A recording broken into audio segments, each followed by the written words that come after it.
4 times I think I heard him say, faith without works is dead. Faith without works is dead. The reason that I title this sermon, The Stewardship of Faith, is because faith requires a steward. Faith requires a manager. It requires you to manage it, and not just manage it, but a steward is somebody that actively directs the affairs of something, right? You, as a steward of faith, have to actively manage the daily affairs of your moral conviction about who God is. Okay? We're just starting right here. This is a steward, somebody who actively manages the daily affairs of a thing. And in this case, we're talking about faith. And faith is your moral conviction about who God is. Every day, you got to manage that conviction. Every day, you have to manage that conviction. You actually have a responsibility to direct the affairs of your life based on that conviction. That's stewarding your faith. And when James said that faith without works is dead, that word works there literally means employment. It's not talking about your work.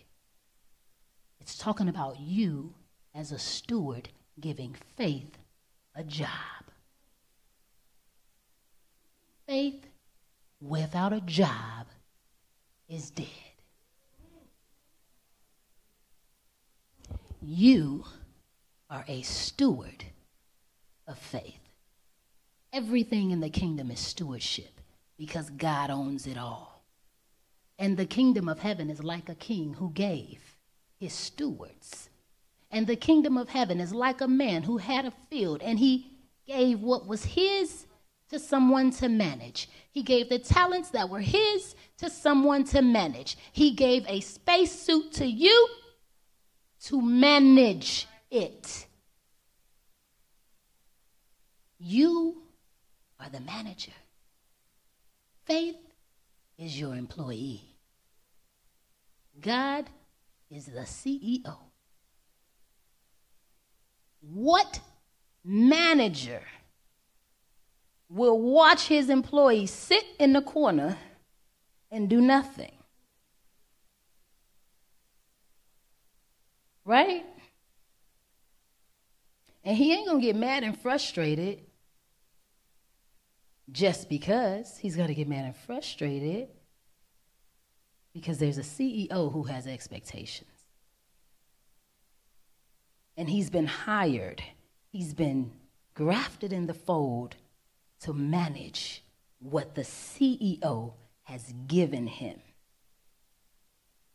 God sent faith to your department, and it's your responsibility to actively direct the affairs of your faith.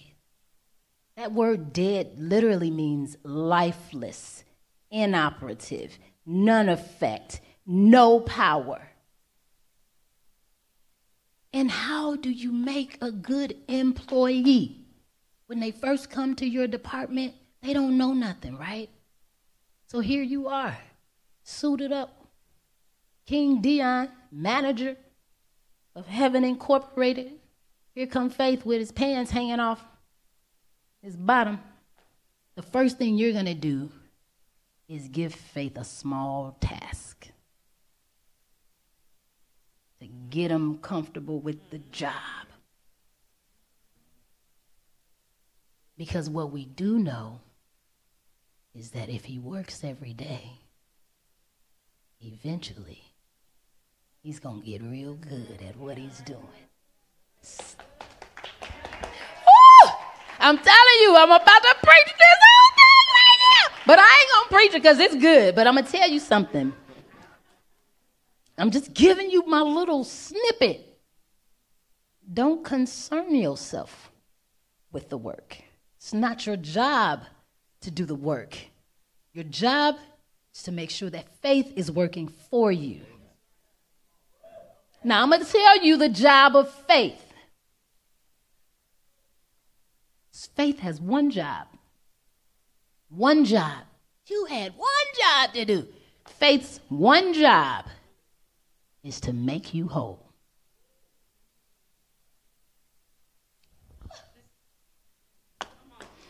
Who is 357? Faith has one job, and it's to make you whole in every area of your life. Am I right? Every area of your life, Cortez. And as the manager,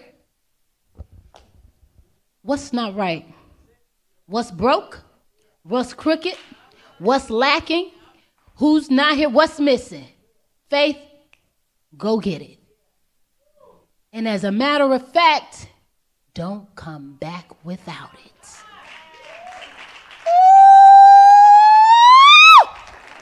You tell Faith, don't come back without it. Every day for me, I used to have headaches in my late teens, massive headaches. And so, I was in the church, I was in Detroit, and I was in love with Jesus, and I was like, okay, Lord, touch my headaches, Jesus. And I would put my leave away. And then that migraine would hit me, and I'll be like, Faith, go sit down in the break room. Come here, leave. Every time. Every time. And Faith is like, man, I'm so capable of getting the job done. But you just keep. What am I here for? What am I here for? And then I joined a faith-filled church when I was 22 years old, and that man was preaching faith to me so tough, I was like, okay, we're going to do this again. We're going to put these pills down again. And then I prayed. And then I did it, what did he say? 5 times, 6 times, 7 times. My flesh hated it. I endured stuff and everybody was like, take the medication. I got my own spacesuit, okay? You worry about yours, and let me worry about mine, because I'm going somewhere, okay? I ain't had a migraine in years.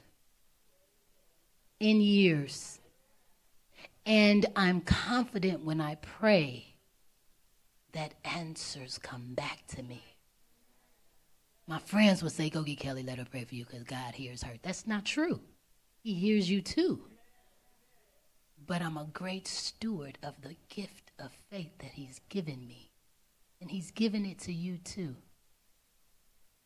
So there are works, but they're not yours. They belong to faith. It's your job to put faith to work. Okay? Now, them other works that Jesus was talking about, those were like real life actions, like stuff that you do. What he was saying was, you can't do stuff into heaven. You just can't.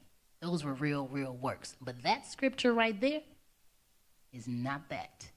When he said somebody comes to your door and they're destitute and they're naked and you don't give them food and you send them on their way, he wasn't saying that it's for you to do the work to give them the food. What he was saying was, if you have faith in front of you and you send it away and tell it to go live its life without giving it what it needs to go and do what it's supposed to do, how silly are you to think that that's going to profit anybody anything? That scripture says, what is it going to profit them to go out and try to live their best life if they don't have what they need to go do it?